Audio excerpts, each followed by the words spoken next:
ఒక పని చేయమనండి, జూపల్లి కృష్ణారావు గారి కంటే ముందో ఎస్కాట్ వెనుకో ఎస్కాట్ ఉంటుంది.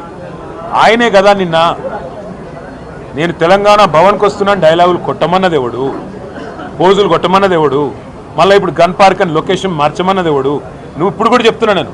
ఇప్పుడు కనుక మాకు ఆయన కంటే పోలీస్ ఎస్కాట్ పెట్టి పోలీసులు తీసుకుపోతారు, మరి మేము గాలు బయట పెట్టగానే మమ్మల్ని అరెస్ట్ చేస్తున్నారు.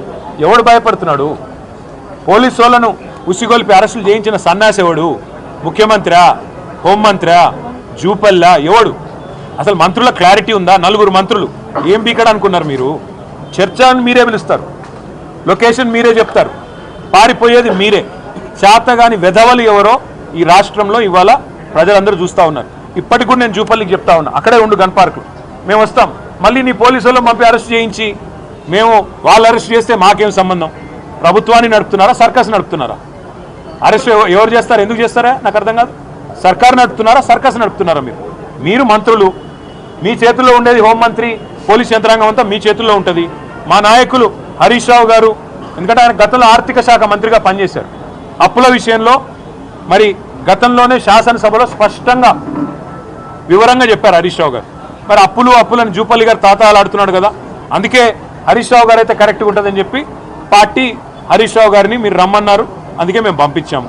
మరి గేటు దాటకముందే ఆయన అరెస్ట్ చేసి సిగ్గు లేకుండా మళ్ళీ ఇవాళ అక్కడుంటా ఇక్కడుంటా, ఇప్పుడు నేను గన్ పార్క్ పోతే మళ్ళీ చార్మినార్ కాడికి రా అంటాడు, చార్మినార్ పోతే కొల్లాపూర్ రా అంటాడు. ఏం చేయాలి నేను ఆయన? పారిపోయేటోని, ఇప్పుడు నిద్రపోయేటోని లేపొచ్చు, నిద్ర నటించడం ఎట్లా లేపాలి నేను?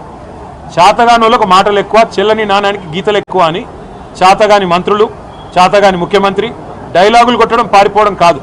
చేతనైతే అసెంబ్లీ పెట్టు, ఆడేయడెందుకు? అసెంబ్లీలో తెలుసుకుందాంపా. నువ్వు గన్ పార్క్ కార్డునే ఉంటా అంటే నాకు పోలీస్ ఎస్కార్ట్ పెట్టి నేను కూడా వస్తాను. చేతగాని మాటలు, చేతగాని సన్నాసి పలుకులు. ఇంకొక మాట అడుగుతున్నా జూపల్లిని, అసలు నీ డిపార్ట్మెంట్ సంగతి నీకు తెలియదు. నీ డిపార్ట్మెంట్లో జీవో వస్తే నీ ముఖానికి తెలియదు. నువ్వే చెప్పినావు, నేను చెప్పలే. బూమ్ బూమ్ బీర్ల జీవో నాకు తెలియకుండా వచ్చిందంటివి. నీ దిక్కుమాలిన పంచాయతీలో, నీకు మీ ముఖ్యమంత్రికి జరిగిన పంచాయతీలో ఆఖరికి రిజ్వీ గారనే ఒక అధికారి, ఐఏఎస్ అధికారి, చివరికి మీ ఇద్దరి పోరు భరించలేక హోలోగ్రామ్ టెండర్లలో నీ కొడుకు ముఖ్యమంత్రి అల్లుడు పంచాయతీ తీర్చలేక, ఇద్దరిని సాటిస్ఫై చేయలేక పారిపోయి చివరికి వీఆర్ఎస్ తీసుకొని ఒక ఐఏఎస్ అధికారి, ఒక నిజాయితీ పరుడైన ఐఏఎస్ అధికారి రిజ్వీ గారు రాజీనామా చేసిన మాట వాస్తవం కాదా? సిగ్గుందా మీకు? ఒక నిజాయితీ పరుడైన అధికారి ఇలా రాజీనామా చేసే విధంగా ఉసిగొల్పిన జూపల్లి కృష్ణారావు గారు, మీరు ఒక మంత్రి, వాడొక ముఖ్యమంత్రి, ఇద్దరు పనికిమాలిన పనులు చేస్తూ ఎక్సైజ్ శాఖలో కుంభకోణానికి మీరు ఒడిగడితే అడ్డుకుంటే ఒక ఐఏఎస్ అధికారిని, చివరికి ఐఏఎస్ అధికారి రాజీనామా చేసే దౌర్భాగ్యపు పరిస్థితి కల్పించిన ఈ ప్రభుత్వం మీరు కూడా మా గురించి మాట్లాడతారా? చేతనైతే అక్కడే ఉండు. మా వాళ్ళని కంచన్బాగ్ పంపించావు కదా, మరి కంచన్బాగ్ పోదాంపా, అక్కడ కూర్చొని మాట్లాడదాం పోలీస్ స్టేషన్లో. మీకు పోలీసులు రక్షణగా ఉంటారు.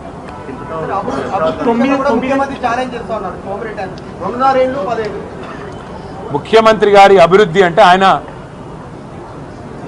ఆయన ఆస్తులు, అనుముల బ్రదర్స్ అదానీని దాటిపోయే విధంగా సంపాదిస్తున్న తీరు, 1 కోటి ఎకరాలు నిషేధిత జాబితాలో పెట్టి 30% ఒక్కొక్క డీల్లో సంపాదిస్తున్న పద్ధతి, ఆ అభివృద్ధి గురించి అయితే ముఖ్యమంత్రి గారు బాగా చేస్తున్నారు. రాష్ట్ర అభివృద్ధి అంటే ఇవాళ రేవంత్ రెడ్డి గారిని ఎక్కడికైనా పోలీసు రక్షణ లేకుండా ఈ రాష్ట్రంలో ఆయన ఎక్కడికైనా రమ్మనండి. అశోక్ నగర్కి వస్తాడా, దిల్సుఖ్ నగర్కి వస్తాడా, పోనీ గాంధీ భవన్కి వస్తాడా, ఎక్కడికి వస్తాడా అడగండి, మేము కూడా వస్తాం.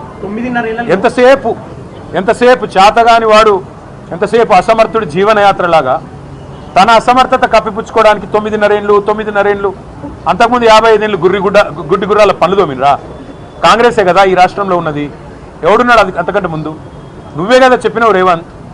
గతంలో మీ నాన్నగారు చనిపోతే కరెంట్ ఇవ్వలేని పరిస్థితిలో ఉన్న కాంగ్రెస్ ప్రభుత్వం వల్ల బావి కాడికి పోతే స్నానం చేసే నీళ్లు లేవు, చివరికి అక్కడ నెత్తి మీద నీళ్లు చల్లుకొని పోయినా అని చెప్పి తెలుగుదేశం శాసనసభ్యుడిగా ఉన్నప్పుడు ఇదే రేవంత్ రెడ్డి గారు అసెంబ్లీలో కాంగ్రెస్ ప్రభుత్వం మీద దుమ్మెత్తి పోసిండు. ఇలా అదే రేవంత్ రెడ్డి గారు కాంగ్రెస్ అంటేనే కరెంటు, కాంగ్రెస్ అంటేనే ఉచిత విద్యుత్తు అని డైలాగులు కొడితే నేను నిన్ననే చెప్పిన, ఆ జులై సినిమాలో బ్రహ్మానందం లాగా రేవంత్ రెడ్డికి తొందరగా దొరికిపోతాడు. ఏది చెప్పినా గతంలో ఆయన మాటలే ఉంటాయి, మనం కొత్తగా చెప్పేది కూడా ఏం లేదు. వెంటనే 5 సెకండ్లో దొరికిపోతాడు.